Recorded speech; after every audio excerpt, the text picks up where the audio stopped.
for an adult audience. Loveline may contain sexually oriented content. Listener discretion is advised. Loveline with Adam Carolla and Dr. Drew. Hey, everybody, it's Loveline. I'm Adam. That's Dr. Drew. Phone number 1-800-LOVE-191. Dr. Drew, board-certified physician, Dick's Measure Specialist. Andy Dick, our guest tonight. Good evening. Good old Andy Dick, back on the show. Says here Andy hasn't been on the show since April 2001. No. Good evening. Is it possible that it's been more than 2 years since he's been here? Good evening. Has it been? Andy Dick in the hizzy. Who's that? Sounded like me. I find that very hard to believe. Good evening. Really? He's not been on since April 01? It's a long time. I've been busy making television. Wow. All right. I can't get past that. But you know what? Yeah, it does seem I'm like past a it long time. now. It shouldn't be this long, Andy. Not for a dear friend like Andy Dick. No. A couple more. Dear friend. Dear. Dearest. Less than perfect on its second big season. Going to premiere. Good show. People love it. September 23rd. That's this Tuesday, yeah, 9:30. ABC. ABC has to be happy. Wayne Brady won an Emmy. Should have won a Tony, actually. But he won it in the weirdest category. I was just watching it tonight. Was like, he's up against Martin Short and Jon Stewart and Dennis Miller. And who the hell else?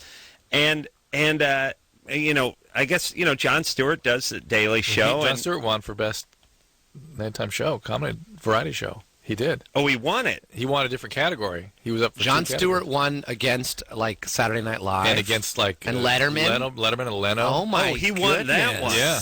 Oh, well, that was nice. That's what I read on the internet, yeah. Jeez. Oh, wait a minute. Yeah, I did. But you're saying that Wayne Brady won for Best Daytime Comedy Show? Next Best Performance, on a comedy show. No, Best Performance on a Variety Show. Oh, right, I saw that. That's not... Yeah. But so he won for Whose Line Is It Anyway? Oh, he did. Right. I have no... You sound like Floyd the Barber, by the... No, so he didn't win for his talk show? He won last year for his talk show. I don't know. I don't know. I don't know how it works. Yeah, well, he won last year, but that was... they do those daytime Emmy parts another day. Shouldn't you just pretty much just cram all the late-night talk shows together, and see who wins with that? And then as far as specials and variety shows, that's another thing. Yeah. All right. Well, anyway. Andy Dick, how many Emmys have you collected over your illustrious career? I have, let me see, 0. 0. But I've been on shows that have won Emmys. The Ben Stiller show won an Emmy for writing, which I did write for, but I wasn't credited. But just, Andy, consider yourself lucky. What would have happened to the statue if it entered your house? Right up the ass. You absolutely. Son of a bitch. I'm just saying it would have gotten lost. Up your butt. How dare you. And then, of course, News Radio won an Emmy. Oh, it did? For wardrobe. It really did. Really? It did. It's a contemporary show. It's like a little nod. That's the Emmy people. Right. They want to give an Emmy to we want so badly because we love your show so much, but really we can't give it to you because giving it to Seinfeld. You haven't been in the top 20 ever, but we do like it. You have nice clothes. And what about the Andy Dick show? Is that gone? Is that going to come back? What's up with that? That lasted for 2 years. 20 episodes altogether. Excellent program. Dead in the water. I can't believe it. I know. It was a great show. It's not coming back. You were both on it. No, you weren't, Adam. No, I was not asked to come on the show, but Drew was. I tried to find you a couple times. You were busy doing the Man Show or something. All right. Well, it was an excellent show, and we're going to miss it. Thank you. But we will see Andy along with Sarah Rue coming up on Less Than Perfect this Tuesday. Yes. Actually, that's how you get your dicks fixed. That's what they should promote. Speaking of that, Andy's looking at the genital reconstruction textbook over there. I can't stomach that. Yeah. That is nice. You have a book here for your guests: Reconstructive and Plastic Surgery of the External Genitalia. Andy, after looking at that book, you're either not going to beat off for a month or begin beating off in the next 30 seconds. Excessively. What do you think, to Drew? celebrate his... this is just horrible. And let me look here in 4 easy steps. How to turn a vagina into a penis. Andy, you do dress in drag on occasion, and yeah, I do. If you ever, I don't get off on it. No, I know. It's not a sexual thing. I know it is for a lot of people, but for me, no, I don't get off on it. It never thought about becoming a woman. No, never. I'm not like that. That's not me sexually. Okay. No. Never considered it. Sorry. I love my penis. All right, me too. I wouldn't do anything to change it. And I just want to say one more thing. Except maybe get a reduction or something. Sure. Yeah, what? One more thing before we hop on the phones. I was thinking of promoting Andy's show and promos, and then they keep doing these 8 Simple Rules promos on ABC, where the nice music comes in and it swells, and it's like a new episodes of 8 Simple Rules, John Ritter's last episodes. But the promos are done as if he's alive, and they do this thing where at the end he's like doing this like David Lee Roth at the end of Just a Gigolo kind of bad dance move, and then like ha, and it's like distracting. Really? Yeah. You got a 50-year-old guy like throwing socks into the air and karate chops and a crazy kick move and like yow, and it's like the guy's barely in the ground, everybody. I know normally when you do promotions, you do that sort of crazy, even though a guy's in his 50s, he still does that crazy turnaround, hey, thing. But when the guy's dead, don't you get away from the thing where he whips his head around and goes, ha-ha! Says everything about television, doesn't it? It's really... I've seen the promo, and if someone called if they've watched ABC and I've seen it 5 or 6 times now. It's like, John Ritter, beloved TV star, 8 Simple Rules. Hey, ha-ha! Whoa! His hair's flying around. It's like he's flying toward the...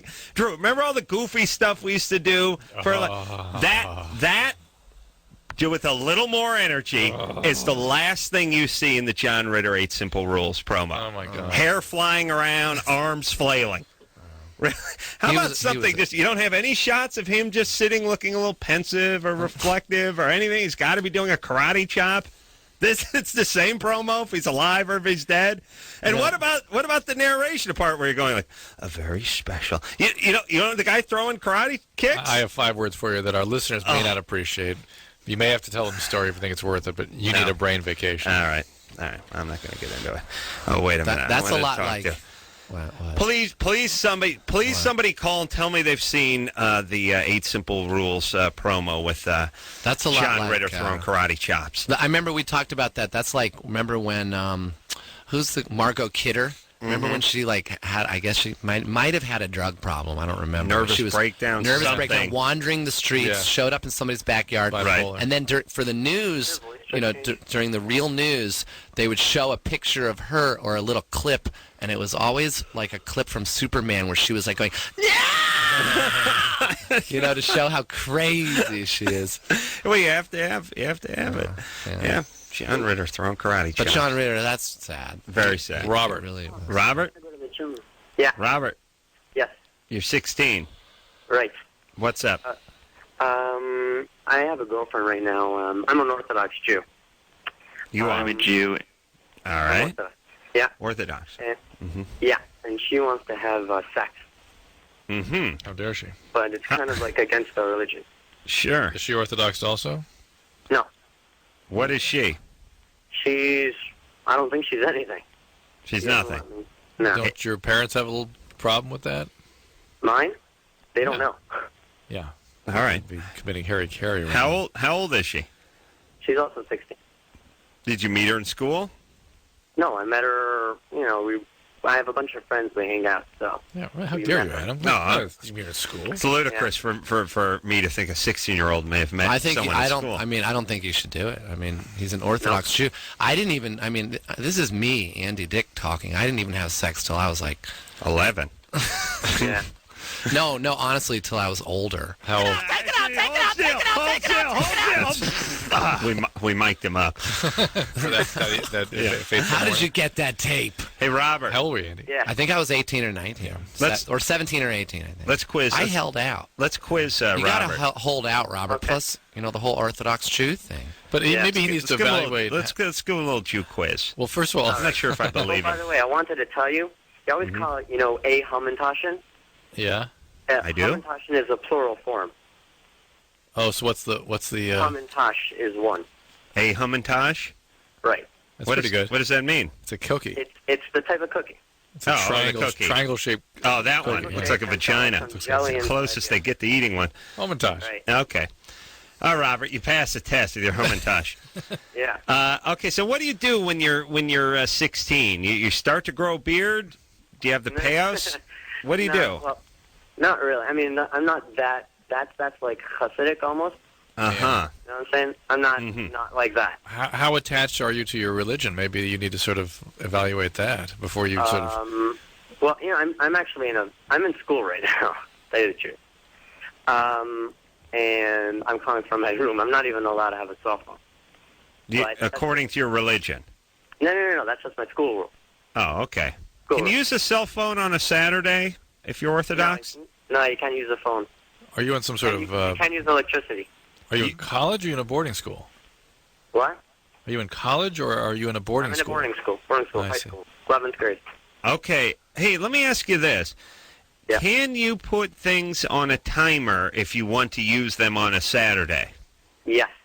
Okay. Shrewd. Nice technicality. You Jews, you beat Abraham on a technicality. Yep. Yeah. That's us. Okay. All right. That's all you need to know about religion, everybody. You put stuff on a timer, but you can't turn the switch on a Saturday. That's right. Yeah. No one ever starts laughing halfway into this? No, some people really set the TV on even, you know. How old is your girlfriend? 16. 16. Well, look.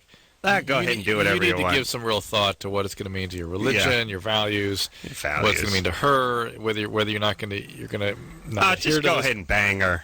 Everyone drop your crazy ritual nonsense with your TVs on timers because you can't turn things on a Saturday.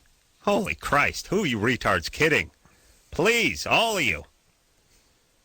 How I don't know if you're a Shiite Muslim or Orthodox Jew or born again Christian. It's to any right thinking person, it's all just insanity. Way too much reverence given to people who have mental disabilities, namely the people I just mentioned. All right, Andy Dick, what do you want? What's going on here? I just need to get Tim Walsh in here, the guitar player. He's probably standing on the street. But Andy, he doesn't know that where the new place is. Oh. Andy, go talk to producer Ann. Yeah, just have Ann come in here. No, just go walk out and talk to her. I'll be right back. Okay. It's always something with Andy. Andy was going to do a song for us tonight, and if anyone hasn't heard Andy and the hearing. Bitches of the Century sing, it's worth it. It's worth it just to watch him punch his guitar player in the thighs hard as he can when he screws up on a note. But in typical Andy Dick form, Andy figured out that about 25 seconds before we're going on the air, he forgot to tell his guitar player, who came out from like the Inland Empire, to come to the studio. So he wanted to make a call, but he couldn't. But the show was starting. Now he's distracted. He doesn't know what to do. Drew, what do they call that? Where it's always something. Well, a lot of different things. Okay. Could be OCD. It could be ADD. Okay. Various. All right. So here's my plan. I'd just kick him out and let him straighten it out because he's a mess in here. He's trying to signal. Well, that's your ADD. You can't tolerate anybody doing anything other than focusing on your every word. No, yes, I don't want them focusing on what I'm saying. I just don't want them flapping their arms and trying to get other people's attention while we're trying to do the show. Right. Everyone listen to me. For me. That's right. How dare you, Drew? Sophia? Yeah? You're 17? Yes, I am. What's up, baby? Okay, I've been with my boyfriend for about 9 months now, and we finally, he wanted to do me anally, I guess, and this was about 2 nights ago. And I've always had a big problem with doing it because, I don't know, it just seems gross and unhealthy and not the right way, you know? Right. So I told him, okay, we could do it. And ever since then, I've been really constipated, and I can't go to my doctor because my doctor's really close to my mom, and I don't want my mom knowing that I do those. Do you have? Wait, hold on a second, Drew. Can you really? You can't get constipated from this. If anything, loosen things up a little. You can get hemorrhoids, and that sort of holds things back a little bit. Yeah, but does it feel? Is it painful, or does it feel like you can't do it? Both. Like when I walk, it burns, and when I try to go to the bathroom, it's like stuck up there. It won't come out. Why don't you use a laxative? I tried that. Hold on a second. It's not bogus? No guy putting her up to it? Probably. It just sounds like such a bogus premise, as if I got my coolie packed with Duke, and it got packed in there, and now it won't come out. Right. It doesn't work that way, does it? I mean, you never know what can do with these things. All right, Sophia? Yeah. Sorry, go ahead. I've just been with him for a long time. And Oh, here we go. Here comes the bogus part. Yeah, it's bogus. It's bogus. Where is he? Put him on. Go get him. Here. Get him. He's at home. How do I get him? I can't call him this late. No, he's in the room. She's complaining of constipation. She's constipated, Andy. Since anal sex. Anal sex. Ouch. Well, just take, I take, I don't ever do anal sex. Yeah. No, if you were to, yes. No, I don't do it, just so you know. Oh, I hate you guys. No. I would tell you if I did. But just take, what? I tried. Eat a lot of fruit. Magnesia stuff or whatever it's called. Milk of magnesia? Yeah, does that work? They tell you just to take it once, like a week, right? And I already did that, and nothing happened, and I'm afraid to take it again. No. When's the last time you dropped a Duke? Before 2 days ago. Was it milk of magnesia or was it magnesium citrate? Milk of magnesium. All right, try magnesium citrate and try an oil retention enema. And if that doesn't work... Oil retention enema? Yeah. How's that work? It softens things up. It's oil. They put oil in it? It's oil-based, and you hold it in. You retain it, retention. How do you do that? You bear down. You really? Clamp up. How do you get it in there? It's got a long spigot on it. And really? Yeah. You've never seen an enema? You've never been basted? I've never had an enema. Happy Thanksgiving. I put my ass against a jacuzzi jet once when I was in high school. I'll baste you. Yeah, but you basted somebody else with the contents. They had it coming. Yeah. But, no, here's what I'm saying. Shouldn't she try to take the laxative, see if it works, and then do the enema? Yes, I said magnesium citrate. Yeah, and then if that doesn't work. But you forgot that doesn't work. I apologize. The oil retention enema, or she could do both simultaneously, frankly. What kind of oil is it? Like mineral oil? 1060 weight. No, I mean, seriously, I haven't heard of oil enemas. That's true. Mineral oil. Mineral oil. Yeah. That's gross. That's and is that come in its own packet, or you got to mix it up? No, it's all these little. You've seen the enemas. They come these little. If you ever squeezed an enema? No. Oh, Adam, you've never lived. Oh, things giving me gas, though. A little fart go. My ass is objecting. Engineer Chris, first time he's laughed in the month we've been here. It was a big humor of Adam's gas humor. Wow. All right. Andrea? Yeah? You're 17. Is it hot in here now? Of course. Thank you. Mike's been on for 10 minutes. Okay. Andrea, you're 17. What's up? Well, I'm addicted to sex. Mm-hmm. Welcome to it. What do you mean by that? Well, I've only been single for a month, but the last time I had sex was a week ago, and then 3 days before that, and then about 5 days before that. With the same partner? No, two different. Two different partners. There's nothing wrong with that. And I have a 9-month-old daughter. You what? I have a 9-month-old daughter. Yeah. Fantastic. How old were you when you lost your virginity? 12. Was it with like a 19-year-old? No, 15, but I was drunk off of 151 rum. Yeah. Were you sexually abused growing up also? I don't know. Physically abused? Yes, I'm attracted to abusive assholes. All right. So, are you addicted? You must be addicted to other things too besides sex, like substances. Like I smoke bud. Every day? Smoke cigarettes and I drink. All right. Sounds like you're going to be a fine mom. And you have a family history of alcoholism?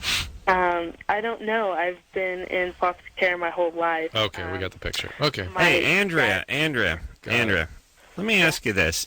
Are you on any kind of birth control? No. How come? Condoms. Right, but... Your foster parents don't people speak to you about this? Not so much your foster parents, but let's say you're going to the hospital to have your kid delivered and all that kind of stuff. Aren't doctors talking to you about Norplant and shots, getting shots and things? Yes, they did. I had an IUD, but the doctor misplaced it, so they had to take it out. And why did they put another one back in? Because of my age.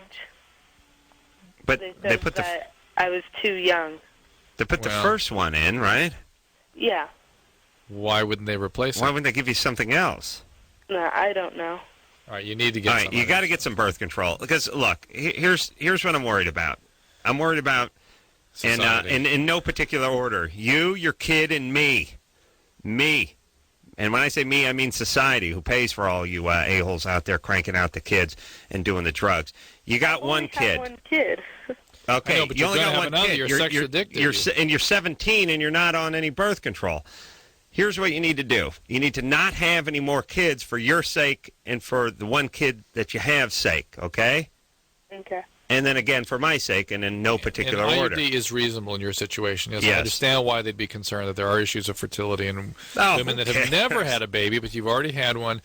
Fertility, contraception is a very, very important issue for you. And if not IUD, at least the contraceptive shot. All right, and you can go to AA and CA and SA. If anything ends with an A, you go there, all right? Okay. All right. So let's start with SA. What about 12-step program? She ought to go to just Alcoholics. All right, on your kid's behalf, please, Andrea. Okay. But don't create the horrible life for your kid that you had created for you. Okay. That's your plan, right? Yeah. Okay. All right. Maybe not. Maybe not. Andy Dick. I went to SA. What'd you do? Drop a Quaalude before you came in here? What's the matter? He was thinking about SA. I got up early and did the less than perfect softball game. Oh, you did? Yeah, I'm on the league. I'm in the league. Mm-hmm. Then I went to Pam Anderson's house. Oh, you did? We had a barbecue. Oh, you did? Kids, and Tommy Lee was there. And we went boogie boarding, and I almost touched a dolphin. Really? They live by the beach? Hold on. They do. That was Tommy Schwanz. You saw the dorsal fin and thought, no, you were hanging with. Why is Pam Anderson a star? How does that work? She's with real her? Nice. Yeah. Okay, my She's mom's nice though, but no, but she's a good mother. But what? Her kids are my kids' age. And she was on Less Than Perfect a week ago, so we met up, and then she invited me to the barbecue. It was great. She's so great. You went up to her house. Yeah, went down to her house down in Malibu. Did some barbecuing. Yeah, Tommy cooked everything. He cooked hot dogs, vegetarian hot dogs, turkey dogs. They get along okay? Hamburgers. They get along great. Now, do they live? He's out in Malibu. Do they live? Yeah, they live close to each other. They can walk to each other's houses. It's great. They've got the best setup ever. I'm jealous. I thought they were arguing. My kids are like very far away from. No, they were doing great. All right, and where are your kids? There was Rack of Lamb. There's Timmy. Wow. Timmy's got his guitar now. Where? All right. So you want and Tommy just made the best food ever. How many kids do you have? I have 3. 3. One of them lives out very far away, out in like Pasadena. Right. Very far away. Drew lives in Pasadena. Well, do you drive all the way out here? You do. No, he sleeps over at the station during the week. It's like 22 minutes. 22 minutes. I'll tell you how he does it, Andy. He loves his job. And my kids. And his kids. I do too, but they live in Topanga and out here. And I'm trying to, maybe I should stay centrally located in Hollywood. It's like Studio City. Who are you living with Studio now? City is a good one. That's what I've been thinking. Who are you living with What's so funny? Is that where Adam lives? I don't live You there. live in Studio City? No. Where do you live? But you think Studio City is the center where everyone should live? No, I think Sherman Oaks is the hub of Los that's where I'm Angeles. thinking of living. Smart. Sherman Oaks. But where are you living right now? I'm in Hollywood Hills. Like which hills? Like Beechwood Canyon up there? Do you live up near Spike Jones? I don't know. He lives up there. He's got a really nice house. Here's all I know is everyone always tells me all the celebrities that live in my neighborhood, but all I see is the woman who lives across the street from me that has 23 cats in a Star Trek room in her house and sits on her porch drinking JB all day long. Lord. That's all I know. Everyone says, Spike Jones, he's right up the street. Did you see Sofia Coppola's new movie? No. Did not. It was interesting. Heard it was good. It was all right, fun. so do you have a girlfriend right now, Andy? Nope. No girlfriend. Nothing. And where are you living? I live right near the Beverly Center. And you're not living with Which is really, actually, that is more centrally located. That's very hub-like. But it's just too much so. Okay. I think I'm on the tour. All right. Honest to God, the Star Tour. Like buses, double-decker buses stop outside my house. We're going to look right into my bathroom while I'm jerking off. That's nice. We're gonna take a break. Andy Dick's here. Andy, you going to do a song for us at some point? I hope so, if Tim gets his damn act together. Yeah, he's there. God, he's a moron. It's a little look, there's an old song. Yeah. I'd like to hear a little of that when we come back. All right, Andy Dick here, and we'll be right back after this.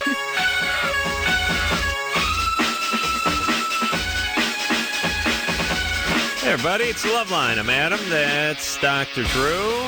Phone number 1-800-LOVE-191. Andy Dick is on our show tonight.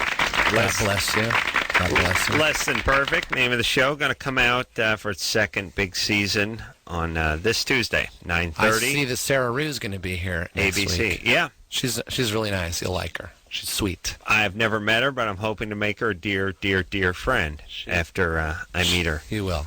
It's coming a little later this week. And you guys did not get switched over to the TGI Friday thing that ABC is doing. No, They we kept stayed you out of there. on Tuesday because we were doing well there. And That's right. We started to even do better. This summer in reruns, our ratings went up during reruns. Well, if it ain't broke, great. Drew, don't move it. No, That's what I say. Don't touch it. All right, let's keep powering forward. I tried. Drew went and did the Emmy precast today. I don't know what that was on. E. Yeah. And I watched like 10 seconds of it on Fox at like 7:30 tonight. Like Jan Carl just sitting there and what's the whore's name from Sex and the City who's crazy? Kim Cattrall comes up and it's like, oh, you go, girl. There's nothing worse than like 45-year-old white women speaking in the black vernacular. You know, hey, girl, you go, girl.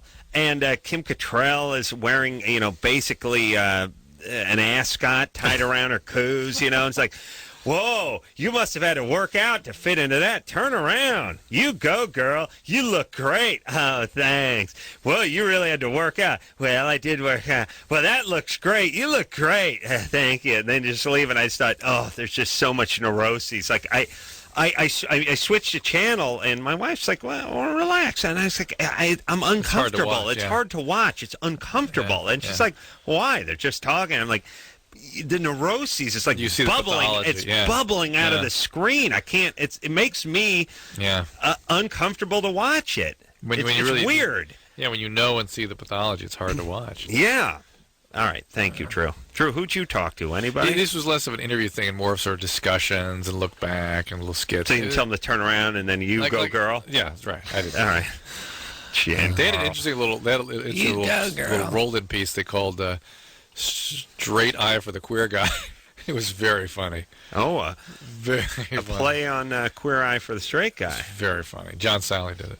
Oh, it's good people, John Sally. Must have a huge penis, too. There's a 7-foot-tall man. Andy Dick in here tonight. Andy, speaking of, introduce your guitar player. Little Timmy Wawa, or Tim Walsh. He's Irish. And Timmy is in the Bitches of the Century, yes? Hanging by a thread. That's right, which I'm sure is fine with him. Where are you? And Andy, where are your percussion instruments? I'm not used to seeing you without a I know. I should have fish. brought my little bag of tricks. I have these great darn things. I should have brought them. Tim almost played with Ozzy. Really? It was up against him and one other guy, and he was too drunk back then. Tim was. He was. Yeah, Tim was. Yeah. And Ozzy. Ozzy was pretty loaded, too. But if Tim was too drunk for Ozzy, I mean, what the... So he didn't make it. He didn't get it, and now he's stuck with me. Yeah. We go around. We're going to Kansas City this weekend. Oh, really? but they'll love you in KC. I hope so. I've never been there. This weekend. I'm going Thursday. You are? Yeah. So are we. Thursday, Friday, Saturday. Well, Sunday. You guys can hook up. So we got to hook up then. All right. Are you going to be there all weekend? No. All right, Drew, quiet. Will you come to see the show? Just come see the show. You've never seen us live, and you always say you will. All right, what are you going to do? Come on, it's an early show. It's like 8. You guys going to do a song? Yeah. Yeah, you want to do it now? You got to. Yeah, we're going to do a couple. Can we do a couple? So we'll do one now, one later. Yeah. Well, yeah. Okay, we'll see how this one goes. Let's do a quick little one. Yeah. Or ditty. This is should we do the AIDS one since it's kind of appropriate for AIDS show. seems right. Yeah. Yeah, this is a song that is actually in a movie. It's a musical. It's a musical about AIDS. Well, the director character tries to turn the movie that he's directing into this musical, and then he tries to make these probing, hard-hitting songs. Springtime. Yeah, it is exactly like that. So he's trying to make a serious song about AIDS, but he's not hitting the mark, and that's what this song is. So this isn't me writing and singing the song. This is a character in the movie that wrote the song for the actors in the movie within the movie. It's kind of layered and complicated. But did you write this song? But I wrote it. Okay. Yeah, and Tim Walsh helped me with the music. Actually, this one was written by Andrew Sherman. the music. I wrote the words with Andrew Sherman. He's one of the other bitches who's Jewish. You'd like him. You've met him. Is this part of the song, or are we not into the song? No, let's get into it. Okay, let's go. How does it begin? Let me think. Because I didn't bring my notebook either. How does it begin? Oh, yeah, right. Here we go. Ready? Listen to this. It's very pretty. You're going to like it. Sharing is good, but not when it's with needles, because then the only thing positive is your HIV test, and the doctor swears up and down that my nasty nosebleed'll heal when I give my meth use a rest. Oh, a rest. The 60s were so sweet. You'd screw everyone you'd meet, and then a monkey bit someone's butt, and by bit I do mean effed. Oh, we're effed. AIDS, what does that spell? AIDS, AIDS, I'm so afraid. AIDS, what does that spell? AIDS, AIDS, not just for gays. Hang on. Nice. It's sweet, right? You'll like this one. AIDS is not racist. It does not discriminate.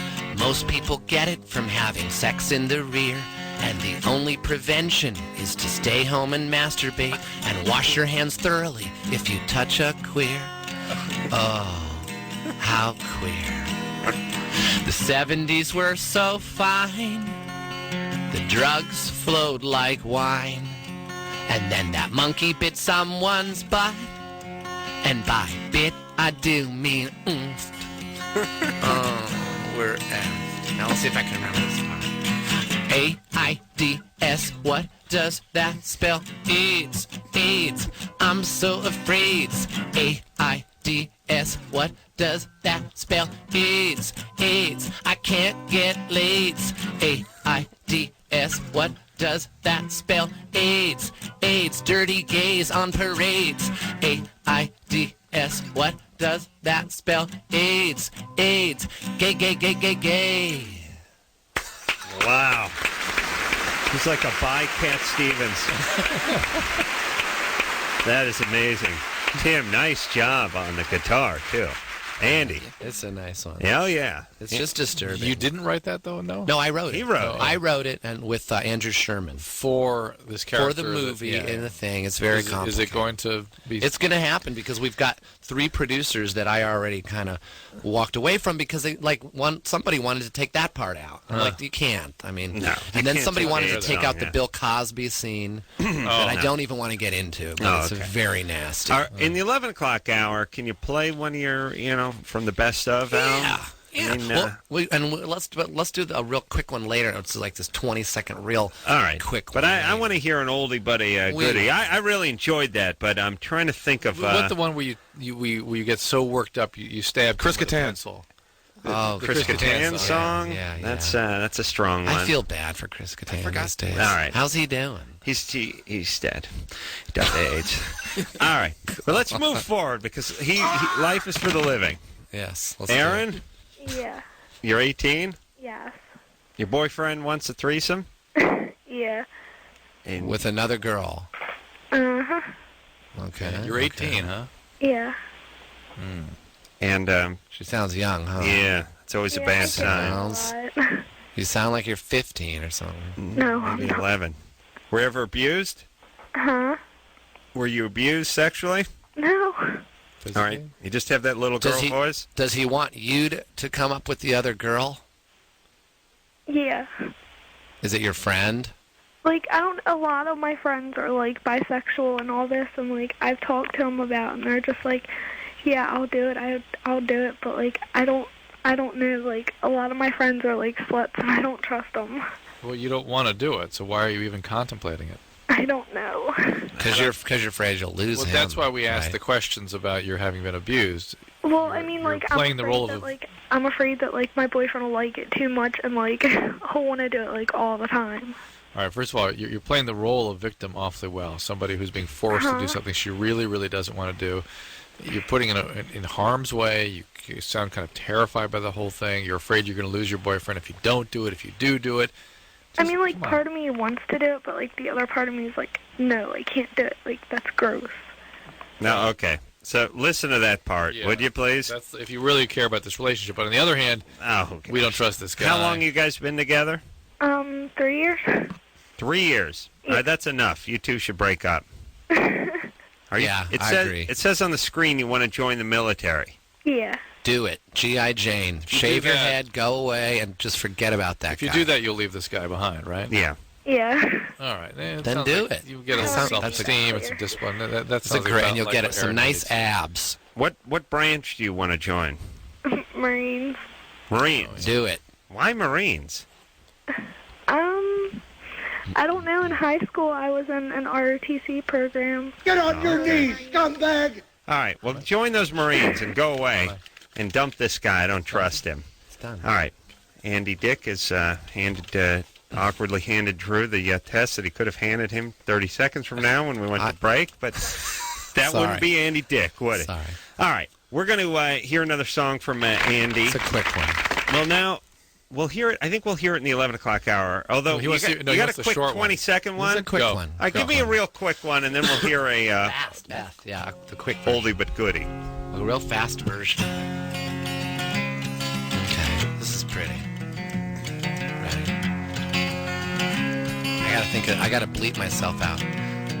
Could you put your clothes back on, please? This is gonna be harder for you than me, but I have something to tell you.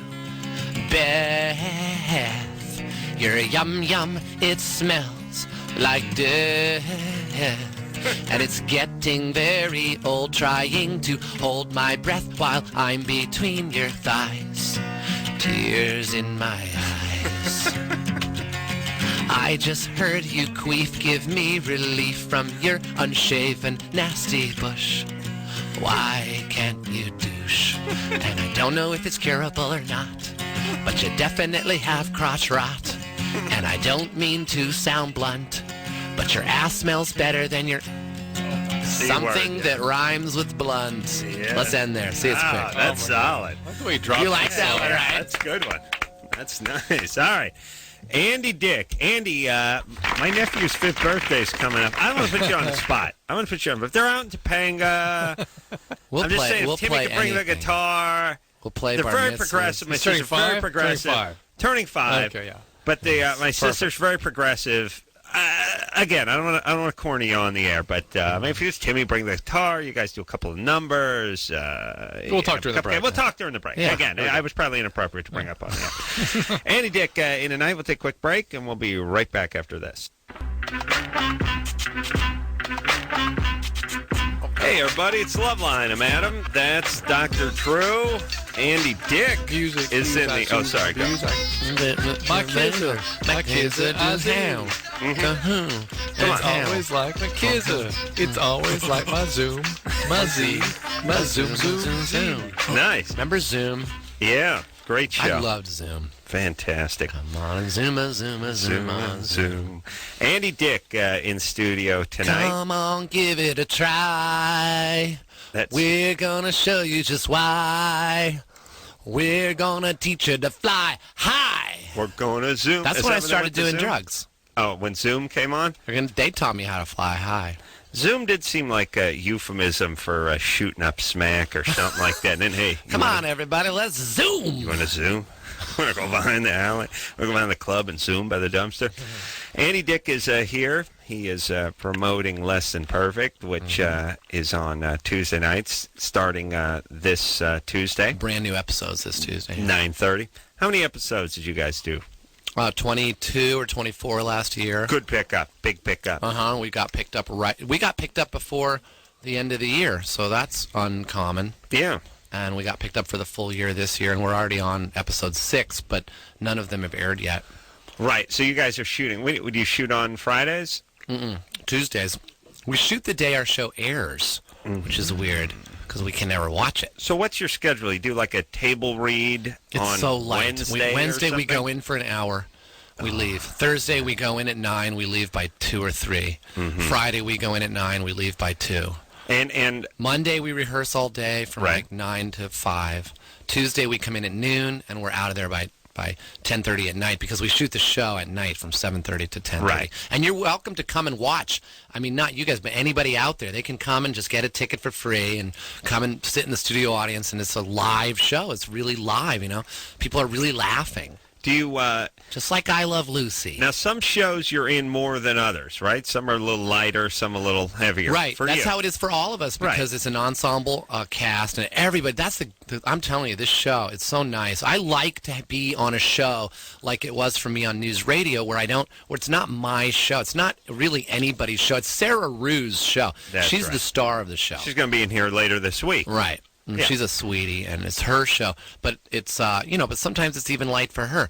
It's Andrea Parker. But when you see the script and you don't see too many lines for you on one given week, I say it's a nap week for me. That's my boy. It's so nice. That's what I'm thinking. Nice. That's what I like. That's nice. what I'm hoping. Because I get paid the same. That's what I'm saying. I know. That is what I'm saying. Other actors are upset and they're like, "Where's my stuff?" It's like, screw it. Let me go up and nap. Let me tell you what your stuff is. Your stuff is work. What do you mean? Where's my work? To me, it's like you being a secretary and walking into an office going, "There's nothing in my inbox.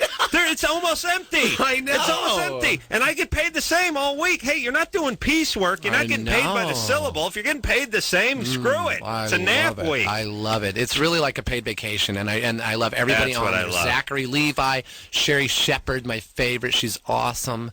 Will Butler, who's Eric Roberts. Oh, and Eric. That is confusing because Will Butler's played by Eric Roberts, but then there's a character. His name's Carl, played by Will Sasso, who joined the cast. Will Sasso, right? From he was Fox. He was on. We slipped something by the censors on ABC, but I don't even want to talk about it. You know what a hot Carl is? No, I don't know. A hot Carl. No. Something you know may what a have hot Carl is? No, we don't. Tell us. You don't know what you guys have the number one and only sex chat talk show on national radio.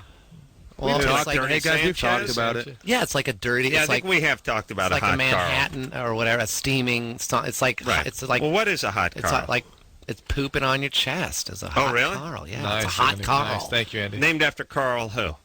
Malden? I don't know, but Reiner? Carl Malden. Oh yeah. No, I heard he was in. A hot Carl. He was in. Yeah. Streets of San Francisco was originally about a guy who was into being defecated on. That's nice. That's what the book was. Either way. Well, anyway. We slipped something by where there was a sentence where I start with a question, like, because he said something about, I want hot sex. I want to go in there and get some hot lesbian sex. I want to witness it. And so I say, hot Carl, the only sex, you beat him on a technicality. Yeah, and they didn't know. They still don't know. I think I got another fart. Oh, could you hear that? That's good. Could you hear that through the headphones? That was Adam. Yeah, no smell though, no pop at all. Really? Nothing at all. I've had nothing lately. It's starting to erode my confidence. I mean, it's been months now since I've had any pop at all. I'm just like some kind of noisemaker. Like I got a whoopee ass, but there's nothing coming out. You might want to get that checked out. I'm gonna look into it. Jade. Hello. You're 16. Yeah. What's up? I was wondering how long after getting an abortion you have your period. Ooh. I mean, how long do you bleed after you've had an abortion? No, after how long do you start having regular periods? Are you on the pill? No. Did you take a shot? No. What are they doing for birth control for you? What? Jade, let me ask a question. This is Adam. I'm not the doctor. We've got into this tonight already, that sort of young girl voice. You have the young girl voice and the young girl cadence. Yeah. When something happened to you, did your dad die when you were 7? No, sexually abused. Did you get sexually abused? Something? My neighbor, did some stuff to me. There we go. That's right. How old were you? 9. 9. That's about what she sounds like. Okay. And did you ever get any therapy or help for this? No. How old was your neighbor? I don't know. Right, but was he an adult? Yeah. Okay. So, and this happened once or twice? Yeah, like a couple times. All right. You got to get a little help for this. So I can hear it in your voice. It's how you make us feel. We know that happened. And also, you're not attending to yourself. You should have been talking to the doctors who did the abortion. You should be getting some birth control. You'll have your period within a month or two, for sure. Probably in a couple of weeks, actually. Hey, Jade. Yeah? It'd be a good time for you to take care of yourself. You're 16. You've been abused. You're getting off to a little bit of a rocky start as a young lady. But that's all right. You can turn it around tonight, okay? Okay. But you can't be a victim. You can't just sort of sit around and wait for things to happen to you. You have to be a little proactive. And be sure to get some contraceptives if you're going to be sexually active. Yeah. That was the voice and the cadence. Yeah. Oh, yeah. Okay. Andy Dick, by the way, who was molested as well, yes? Yes. But not by the same neighbor? By Dr. Drew. Oh, I see. No, that was much later. I told you. No. It was supposed to be a routine checkup. Turned out to be very bad. All right, Annie, you collect yourself. We're going to take a quick break.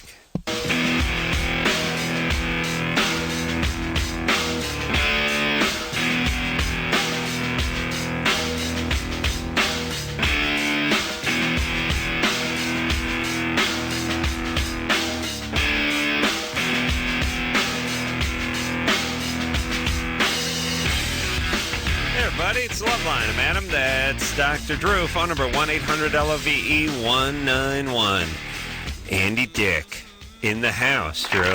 You go, girl. You go, girl. He would be in the house. In the house. Dr. Drew in the hizzy. No wider woman than Jan Carl, by the way, if anyone knows Jan Carl, who does a little I think she's on Entertainment Tonight, used to do local news. I mean, good looking, seems affable, but no whiter woman than it. And the second whitest woman is Kim Cattrall. And you go, girl. Oh, it's such a disaster. Andy Dick, everybody. Did you see Cynthia Nixon? No, I didn't. Oh, yes, I think I did. She's also from Sex and the City. I like her a lot. I did a movie with her called Advice from a Caterpillar. And during that time, like I spent about a month with her, I wrote a limerick. I haven't really written a lot of limericks, but this one just came to me. Mm-hmm. You want to hear it? Yeah. About Cynthia Nixon. The redhead? The redhead from Sex and the City. It doesn't make sense, and it's not true at all, but it just rhymed. Okay. So I liked it. And, limericks are supposed to be nasty. Yeah. There once was an old actress named Nixon who was known as the Great Broadway Vixen. Because she was on Broadway like 9 times. There was at one point she had 2 Broadway shows going at the same time. How do you do she was that? in the Act 1 like of one and Act 2 of the other. She ran downtown to the next one. I swear to God. So let me start over. Let me just say this. When I do there once was a man from Nantucket, I don't stop and go. Okay, yeah. That's on the eastern seaboard. But just seaboard. so you know, you have to know about her. Listen, okay, ready? There once was an old actress named Nixon, and I love that right away because she's not really old. I really got her, Right. There once was an old actress named Nixon who was known as the Great Broadway Vixen. When going for parts, she used all her smarts, which included the shoving of Dixon. Oh. She must have loved that. She must have have been truly moved. Andy just gave us a bizarre sort of, what would you call it? Macabre. Deviant meets macabre. Look. Oh, I love that. I mean, Andy Dick, just asleep is scary enough, but when he gives you the sort of macabre, that one eyebrow, that Vincent Price look when he would turn to the camera. Vincent Price, because earlier this evening here, I felt very like Vincent Price. Really? I did. I didn't say anything about it. I'm not kidding. Did you feel Vincent Price?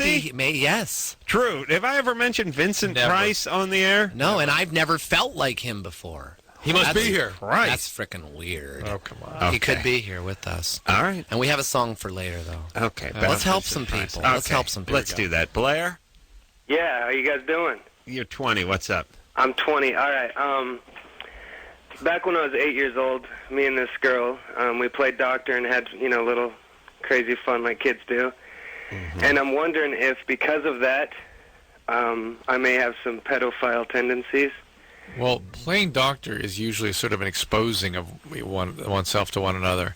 It's not sexual and it's not directed towards intercourse. Okay, yeah, we didn't have intercourse, but we just, like, fooled around. What does that mean?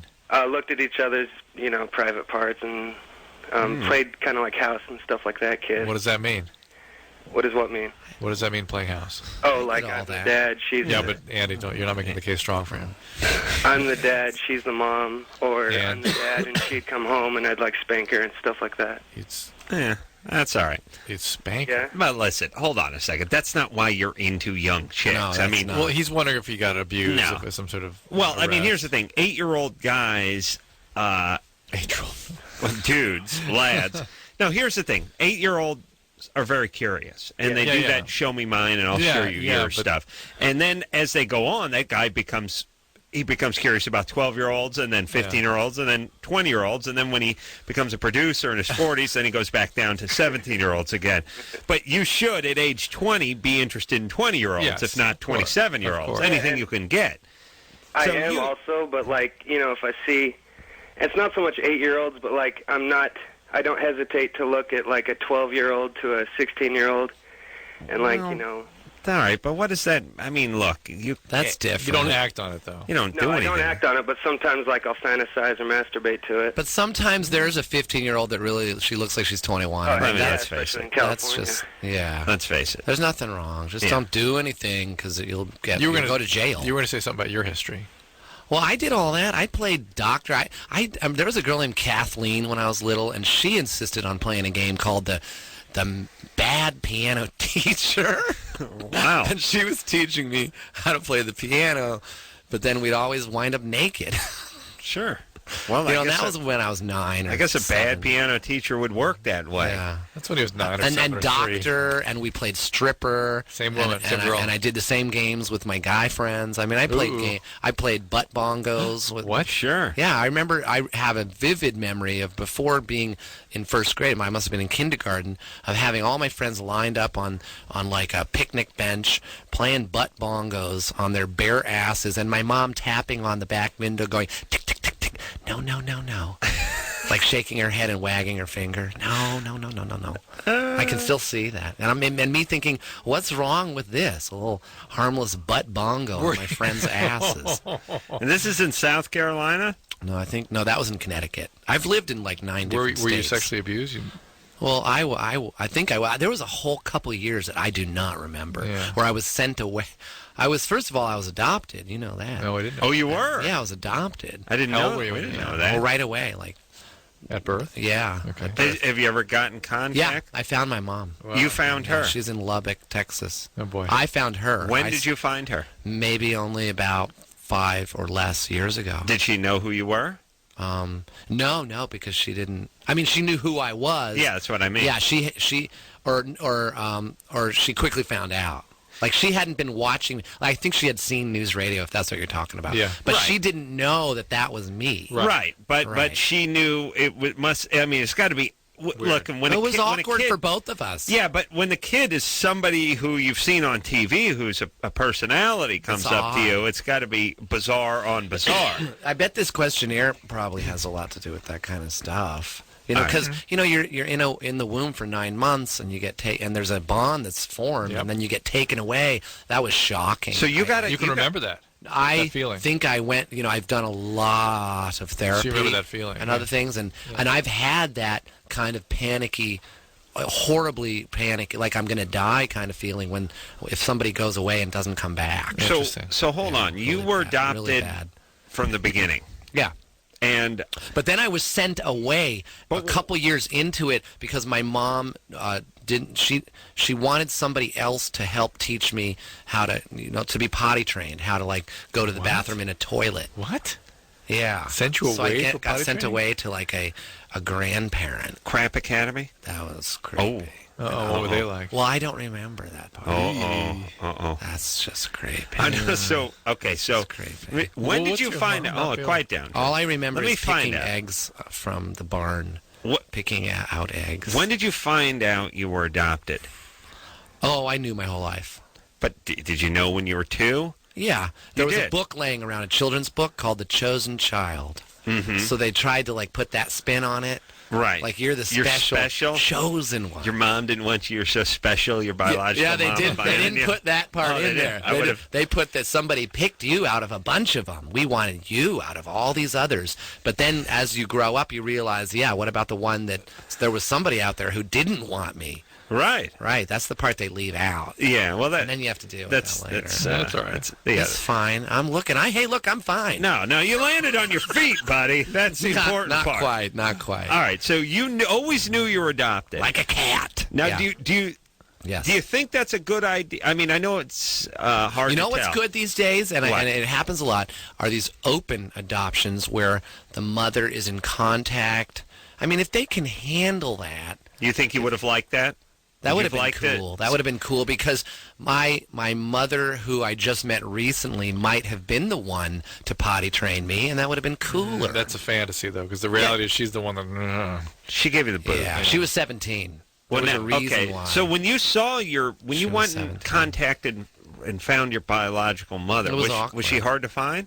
Yeah, it took me years. And you did find her, and then she recognized you from TV. It must have been bizarre for her because she didn't know that's who you were. Yeah, that was awkward. What was her last name? What name? Tomlinson. That name? I would have been, she probably wouldn't have named me Andy, so I would have been something. There's probably 50-50 chance.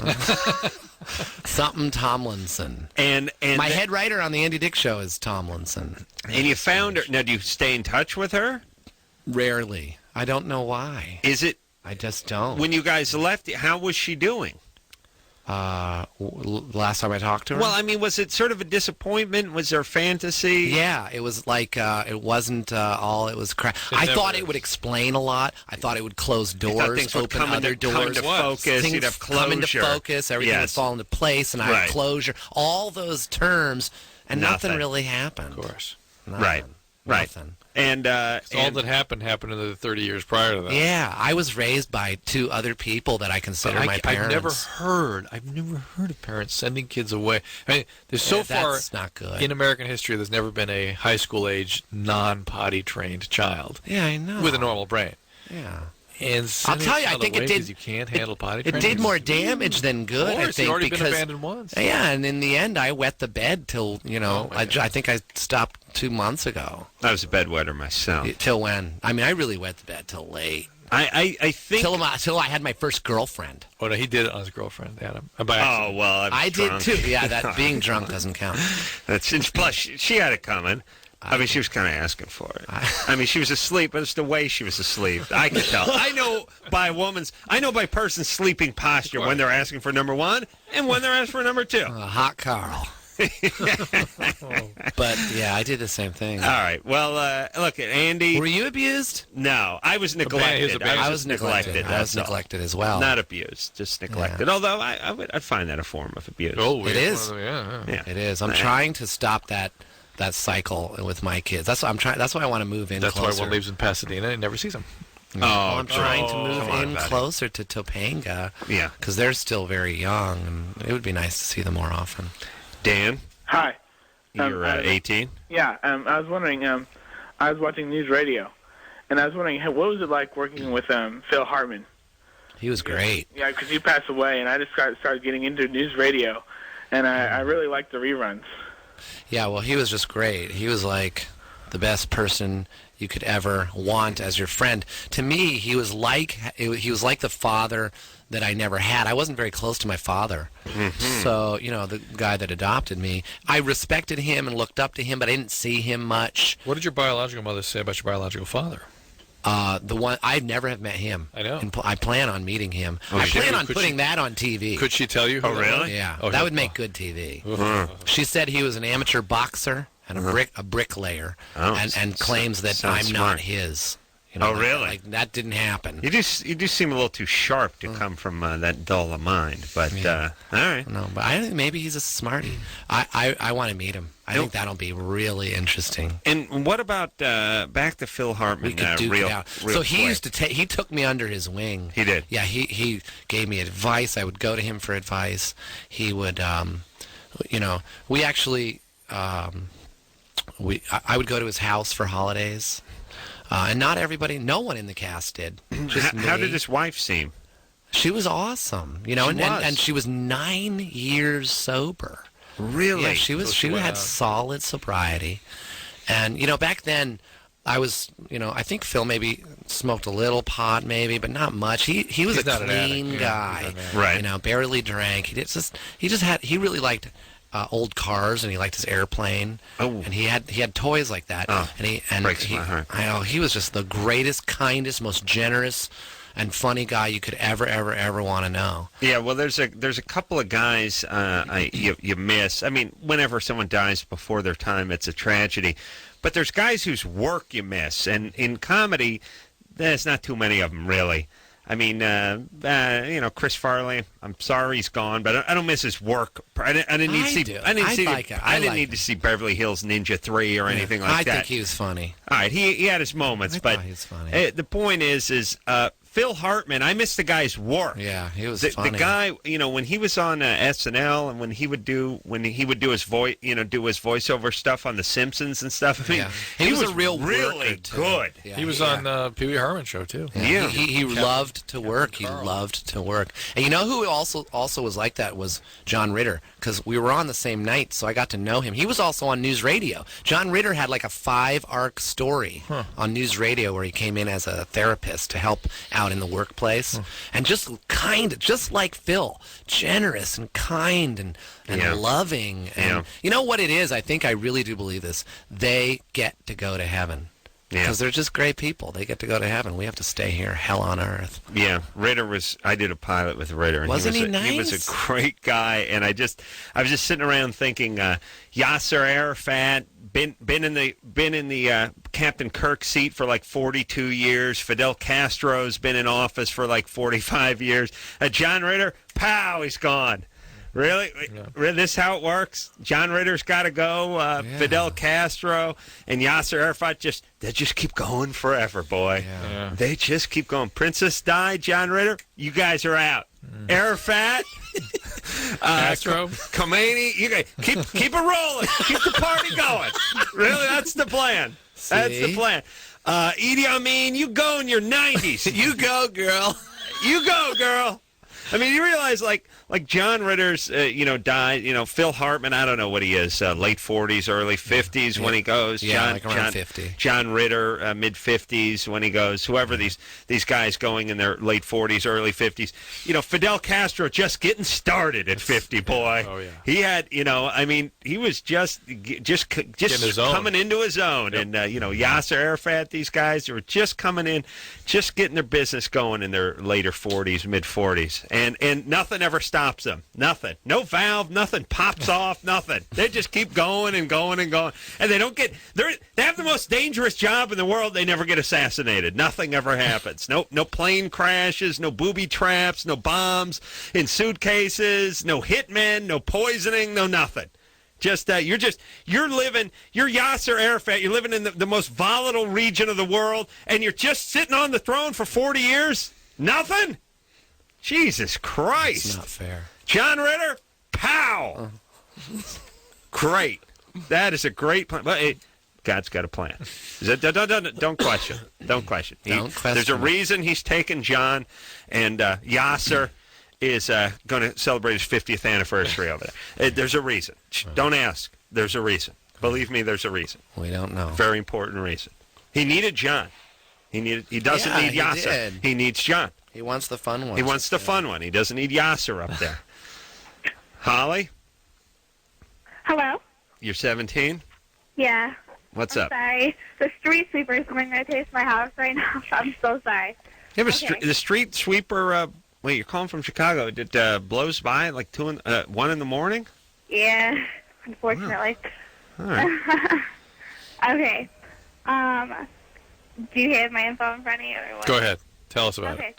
My boyfriend's 21, and I'm 17, and I've been with him for about 6 months, and I trust him completely, but we just had sex like 4 weeks ago, maybe, and that's basically why I trust him, but I went and met his parents a couple of days ago, and he told them that I'm 19, and he's been telling all his friends that I'm like older age, and they don't know that I'm still in high school, and I'm really not sure whether or not I should stay with him. How old is he? 18? He's 21. Oh, 21. Maybe he's concerned about the legal issues here, Holly. Yeah. That somebody's going to sort of call him on. I'm really not sure if I should stay with him or not, because it's hard for me to decide whether or not I should stay with him, because he's not my parents, but they don't know how old he is. They just assume that he's still in high school, but he's not. He's in his second year of college. Yeah. At 21, he's only been in college 2 years? Yeah. Seems like too much college for 21 from where I'm from. It still sounds like high school age. Well, wait a minute. You want to break up with him because he's lying? Because he's sort of trying to protect himself legally? No, there's other things, too. All right. Then break up. Yeah, then break up. He's got to be a bad guy. Look, here's the whole thing. If you're a 17-year-old chick and you're calling us and you want to know, like, if you should break up, then you should break up. Because at 17, you should be writing your first name with his last name and seeing how it would sound. Ooh, Holly Fagenbaum Roseberg. Yeah. But it's also, relationships aren't supposed to last forever at that age. And if you're not feeling right, one thing you don't know how to do is end the relationship. And if it's feeling uncomfortable or not right, get on with it. Go ahead. Andy, please stop flipping through that. Andy's looking at the book that Dr. Alter brought with guys getting their dongs cut off, and it's a disaster. Put it this way. Every one of those pictures looks like someone just dropped an M80 in their underpants. Isn't that what it looks like? It really does. It's very... It really does. They're sane people, all those people. They just needed their penises cut off. All right. Andy's going to do a song for us. Yes. Now, I think we're going to take a break first. Okay? When we come back, he's going to do one I requested, I believe. Oh, well, we have a new one that will be your new favorite. Oh, so I will be requesting this song 2 years from now. Yeah. And then you'll be refusing to play it and play a new one? Yes. Right. Okay, this is an interesting cycle. Yes. We'll take a quick break. We'll be right back.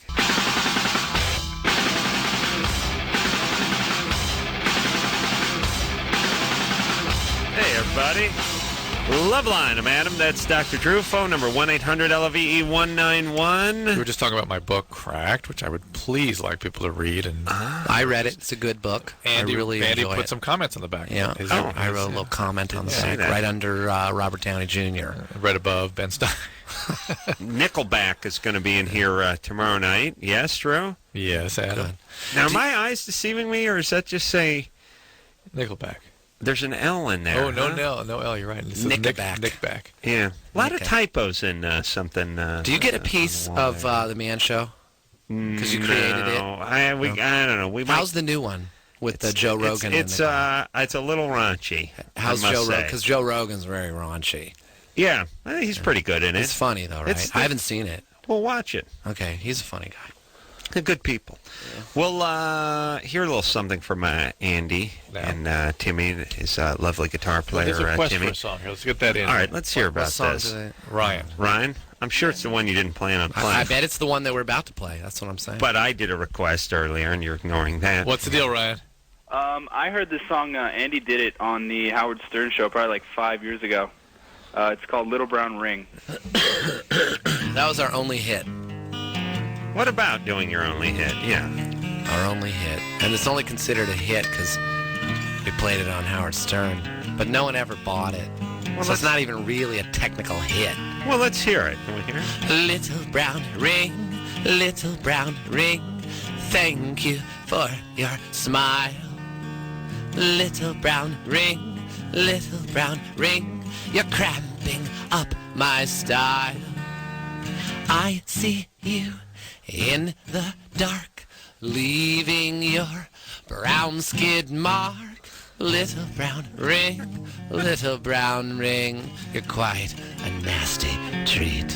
And then it goes on and on and on. But what's the one you wanted to play? Hold on, I got a fart. It's going to make it funny. Ooh, ouch. That makes it funny when he's talking about the little brown ring. That song is about buttholes. Oh, yeah, that's right. Obviously. It's funny when I farted.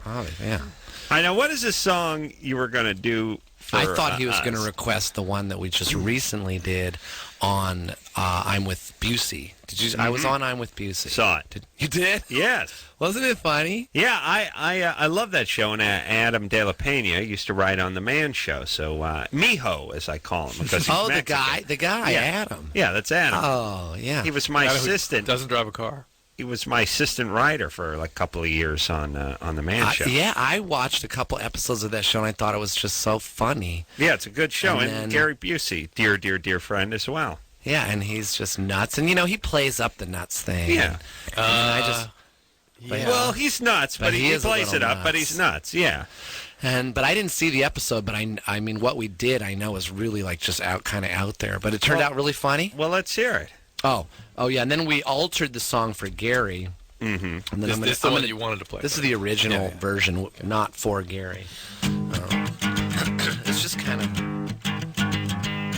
He's a bitch, he's a bitch, he's a nasty little lying picky bitch. That's okay, I'm a dick, I'm an angry overbearing little prick.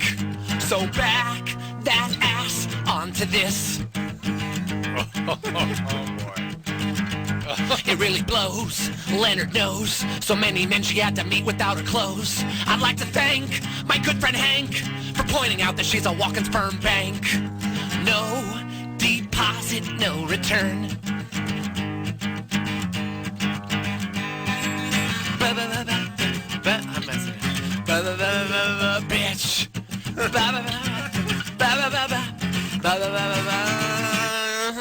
Bitch. He's a bitch. He's a nasty little scaredy catty witch. But that's okay. You're gay. There's just one more thing I have to say. Back that ass onto this. Back that ass onto this. It just trails off. No, that's we have to work that one out. I don't know. Isn't that a good one? That's solid. Yeah, because it's more, upbeat. Yeah, no, it's like something you can sing along to. It's about a certain somebody. Again, my nephew was going to turn 5. They're up in the Topanga. Hey, we'll talk after the show. Now, who's that about? Ex-girlfriend, something like that? Yeah, something like that. Yeah. Andy makes you mad because Andy always has super hot-looking young girlfriends. Yeah. And, she came back into my life. I don't know if I was talking to you about that. You're right. Lisa, super the hot, one that I was with for 4 years. The blonde girl. The one that really put me through the ringer. I mean, it's my own fault. I don't want to be a victim here, but, I chose to be in this relationship. I chose to take the abuse and to dish it out. Sure. I mean, we were it wasn't good, but the sex was so good. And it was, I kind of capped off. Have you ever had that where you've had, in your mind, the hottest woman ever in your world, right? But now it's just like where to go? Yeah. Where to go? I'd have to have sex with a female alien or something. Yeah. something. Well, what you have to do is you have to get off the part where the hottest chick you have the best sex with ends up being is the criteria for your happiness. Exactly. Right. That's where you're right. That's where I'm screwed. You got to stop I've been focusing altering on that. But if you do, but here's the whole thing. Here's what you can do. You can go, I nailed the hottest chick I could nail and had the best sex I could have. Next. For 4 years. I'm going to check that box off. You're right. And when I say box, I don't mean her vagina, which was always very nicely pruned. It smelled of lilacs. Hey, how do you know? No, I'm just saying, beautiful woman like that would have to have a very nice box. She was so beautiful, it didn't even have to be pruned. Didn't have to be pruned. It was just perfect. It just grew. She was perfect. I know. She was perfect. No, okay. But anyway, she's been coming back around. Let me just tell you, she's been coming back. She is now dating somebody else. She's dating another kind of, celebrity. Sure. Somebody who's very close with Madonna, actually. So... But she's in love with this guy. Who is that person? I that's their private life. But she's in love with this guy, and I'm trying to be good like that too. Right, sure. So she's in love with this guy, but she's been in contact with me, calling me, and we're friends again. That's her chaos. Well, that's because she's chaotic. Yes. Just like when you guys were together, she was calling whoever at some point and driving you nuts. Me nuts. Now you're that guy. Oh, I see. That's the thing. That guy doesn't know what he's in for. She's stirring it up. He doesn't know what he's in for. Right. And it's always like Well, Andy and I shared a lot together, and we're very close, and I count on him, and I just want to talk, but it's always something. When screwy people, chaotic people, never do anything without serious motives. Yeah. And if she's calling you, believe me, he's going to find out. Believe me, it's got to stir it up, because she can't go that smoothly without. If she needs chaos, she'll find chaos. Yep. Or manufacture it. But we did have feelings for each other. All right. Well, I'm sorry, but listen, you can't bang any aliens, and you've gone as far as you can go in this department. Now find a person. Now you find a human being. Yeah. All right. There you go. Julia? Hey. Hey, hold on a second. What? Drew swapped over him because she read your book. We got to go over this person first. Melissa? Yeah. You're 22? I'm 22. You had sex with a 34-year-old? Yeah. What's wrong with that? Yeah. There's nothing wrong with that. Nothing wrong with that. She has questions about his vasectomy. Ooh. Yeah. Well, what happened was when we were having sex, it wasn't that I want him to ejaculate inside of me, but he did, like, on top of me. And then he had told me that he had a vasectomy. So I was just wondering, like, why he did it on top. Like, I mean, I thought maybe guys like it better inside. I don't know. Yeah. If he were not at risk for impregnating you, why would he pull out and do that? Right. Exactly. Some guys like doing that. Yeah. Move. Okay. Well, also, when they have a vasectomy, where are the scars at? Down by the testy. I'm sorry? It's hard to see. Yeah, you never. Yeah, it's hard he to see. wouldn't be able, if he was laying there, he wouldn't be able to just show me, like, without moving anything around. Yeah, he might be able to show you. But Dr. Drew, isn't it more important that the guy could have a disease? In terms of wearing the condom. I mean, that's an issue. I mean, these are adults, and you got to be aware of that. What do you suspect that he lied about the vasectomy? No, I was just curious. Well, I mean, possibly. I mean, yeah, it's possible. I wasn't looking to get pregnant or anything, but I mean, I just. So you really didn't know this guy? No, I know him. I know him very well. We kind of work together in a sense. Yeah. Oh, okay. And does his first name begin with a D? No. Okay, I know a guy that has a vasectomy. A young guy. He's in his 30s. Why did that guy get a vasectomy? My friend got one because he has like 5 kids. Okay, why did Melissa's friend get one? He doesn't have any kids, but I didn't even mention that he's married too. Oh boy. Oh Lord. Nice. See, why would he get a vasectomy? I know. Happily, here's the whole thing. If somebody says they have gotten a vasectomy and have no kids, it's a little bit suspicious. Right. A little bit. I was like, okay, why would you do that? If he's a cop too, so. No, okay. Now there's trouble. All right. As much as everyone hates it when I say this, cops are much closer to criminals than any other facet of society, anybody else. Do you know what I mean? Sometimes. Yeah. Well, here's the thing. Other than, I was gonna say publicists, but not really, because they're vermin. That's a different thing. They don't really steal. They just sort of connive and cheat. You know what I mean? They're more sort of backstabbing. It's more of a sport for them. Horrible, horrible people. But cops are really, they got a little criminal in them. They just do. That's what attracts them to it. This, by the way, is what attracts everyone to everything. Right. You have to sort of walk that line. It's a compensation for something. It's a motivational priority caused by something. Yeah. It doesn't make them bad guys. They're on our side, and that's good. But there seems to be, and we've heard over the years, a slightly higher percentage of them that are ironically doing uncop-like behavior. Mm-hmm. Never surprises me when this goes on. Yes, Drew? Mm-hmm. Thank you. Do you have a publicist, by the way? Yeah, I do. But you think she's like a vermin? No, I have a publicist because for the show. Yeah, well, I was sort of forced into it, but you don't have to pay for it. I do now. That's why I think I'm going to get rid of him. Yeah, I don't have one anymore. Oh, good. Yeah, but ABC has one, so I just use their services for free. That's how you do it. Jen De La Rosa, she's a nice girl. Occasionally there's a nice shout out. Usually there's a nice one. She's a good one. Not often. Yeah, not often. Because she works for a corporation. She's not like trying to get in with one person and whore them out. Yeah, she just does her job, and she's yeah. They're like attorneys, but they're stupid. Yeah. It's like if you took all the horrible attributes of an attorney but put it into someone who wasn't smart enough to be an attorney, then you have a publicist, and that's dangerous because really, The only thing you can say about attorneys is that they're sharp most of the time, and at least you'll give them that. They know how to have a good argument or debate or something. It's all the bravado and all the narcissism of an attorney minus the brains. That's what a publicist is. Julia, and all the entitlement. Julia. Hi. You're 19? Yes, I am. What's up? You guys are so awesome. I listen to you all the time. And Andy Dick, I'm so sad your show is off.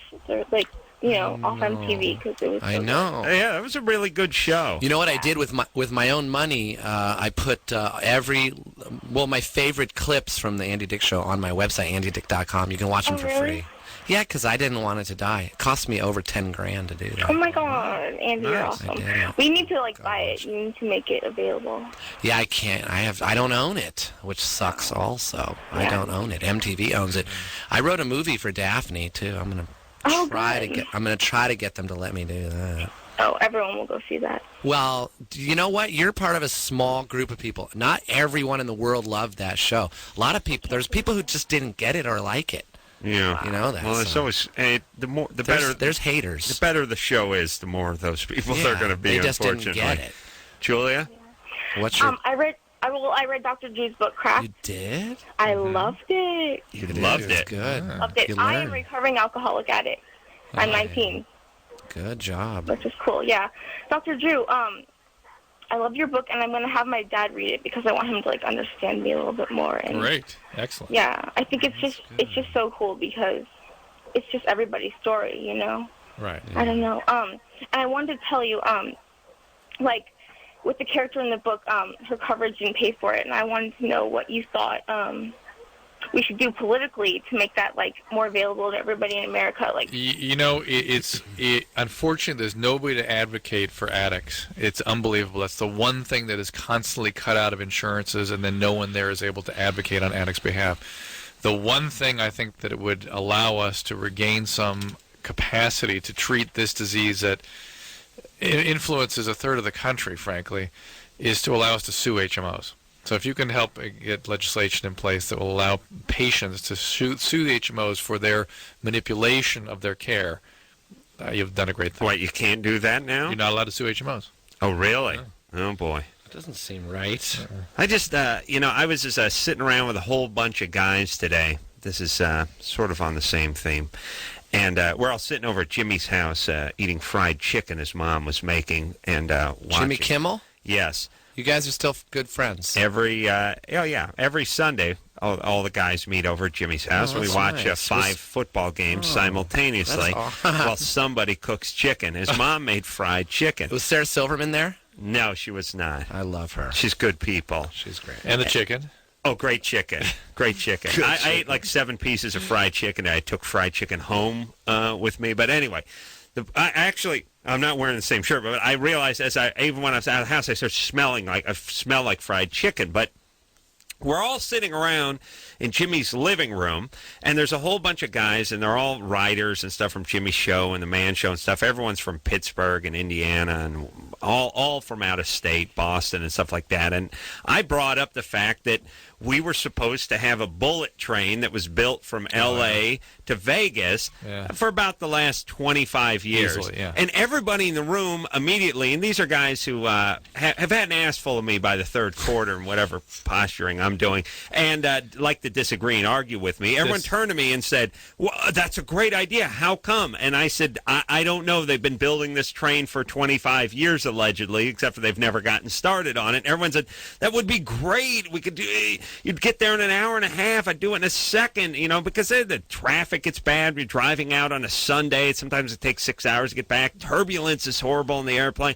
And it's like, why don't we have a bullet train, whatever? And then I started thinking about, we're gonna donate, or I shouldn't say donate, but allocate, $8 billion towards Star Wars research this year for experiments that fail every time. We're going to take $80 billion. We're going to send it overseas to the Middle East and try to rebuild it. Where's our bullet train?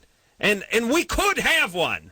We really could. I mean, the amount of money, if you think about what we're talking about sending overseas, and you think about the amount we're thinking about just sending up into the skies for tests, and now listen, I think having a strong military is a good idea, and I think research is a fine idea, but We need $85 billion. Can we take the $1 billion and get a nice bullet train going over to Vegas and back, or maybe cross country or wherever? Does it seem a little strange that we? What's the holdup? That's right. We invented the train in this country for the most part. We had a rail system going before just about anyone else, and they've all had bullet trains since the 60s. Mm-hmm. Still, no bullet train in the United States. Who has bullet trains? Asia, planes? Right? Asia has France has bullet trains. Everyone has them. Japan, Germany, all of Europe. We do not have one. Yeah. Really? Couldn't we?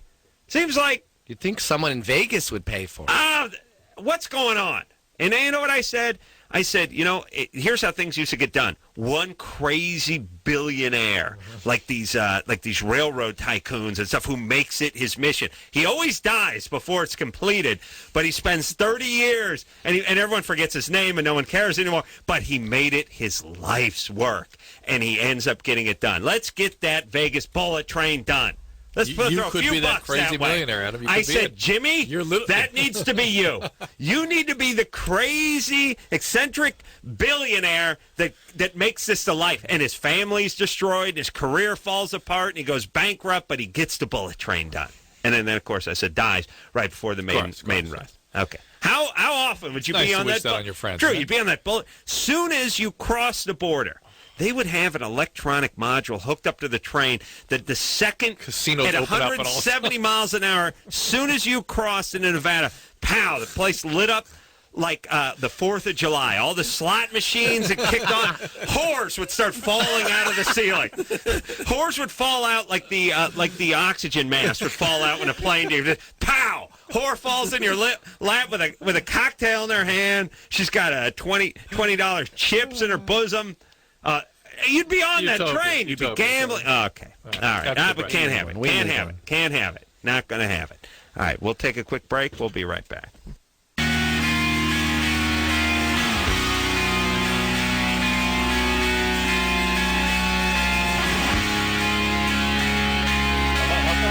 Hello. Hey, everybody. It's Loveline. Drew, would you shut up? I know how fast the bullet train goes. Just got to yell on the air. Hey, it's Loveline. Hey, Anderson. Are we on the air? Yeah. Did you just, seemed like you just dropped out the music bumper. Yeah, because I just threw away the whole opening. Okay, screw that. Right. Phone number, 1-800-LOVE-191. There's Andy Dick. Come on in, Andy. I'm here. That's right. Show. Drew, want to know how fast the bullet train goes? 175 miles an hour in Japan, and that's like 400 for those people. They're that small. Drew, that's not racist, but you know what I'm saying. That's a compliment. The distances are shorter there.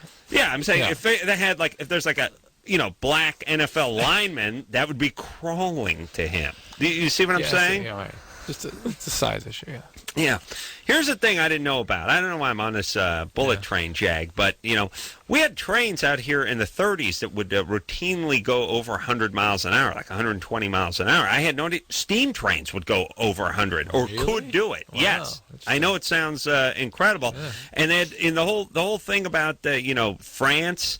France is bizarre, by the way. I cannot figure the French out in the sense that, like, on one hand, they can't make a car. Right. They make the world's crappiest car. And usually the car is sort of the yardstick that you use to measure. That comes like Germany. They make a good car.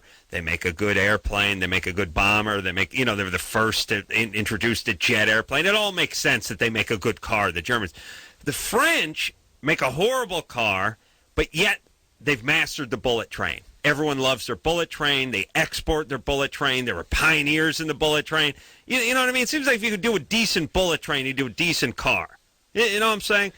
Why? Yeah. It doesn't. Why do you think that is, Tim? And they've invented a lot of things. Tim has thoughts on this, I think. You have any thoughts on this? Well, maybe they imported the bullet train from Japan. Maybe they bought it from them. No. They're world leaders in bullet train technology. The French, yes, because they couldn't make a good car, but they wanted to get around. Pioneered many mechanical things and stuff too, which you don't think of them. You think of them sort of lying around, drinking wine and thinking of lyrics to songs and poetry and stuff. But they have done some pretty substantial mechanical things. Laughing at Jerry Lewis. Yeah, and then there's that. Anyway. All right. And then Japan, they got, okay, that makes sense with the bullet train.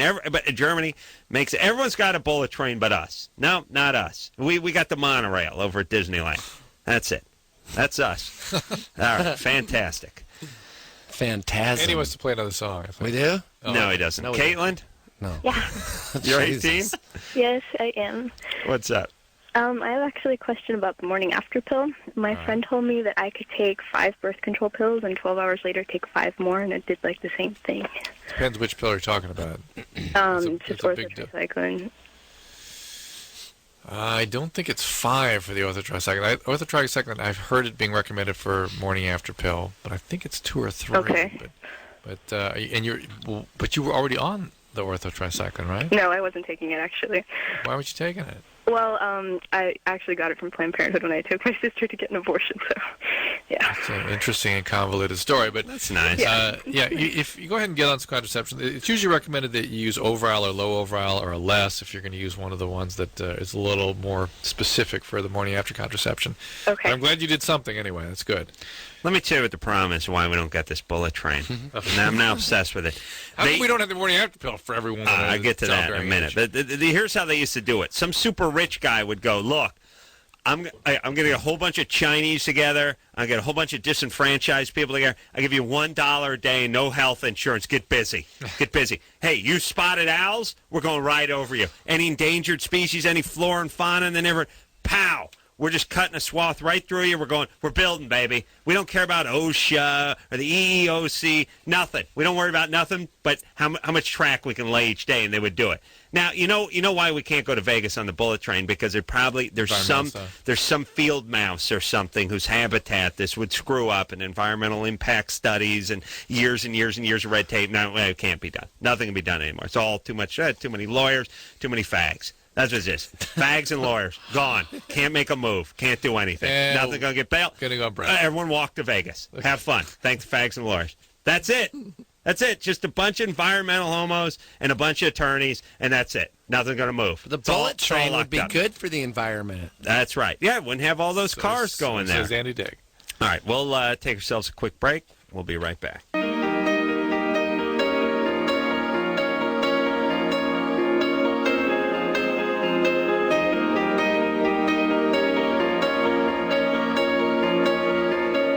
Hey, everybody. Loveline. Out of time. Talk to a young Tanner here. No, you can't. You're off. You're disconnected. No. All right. Well, then screw it.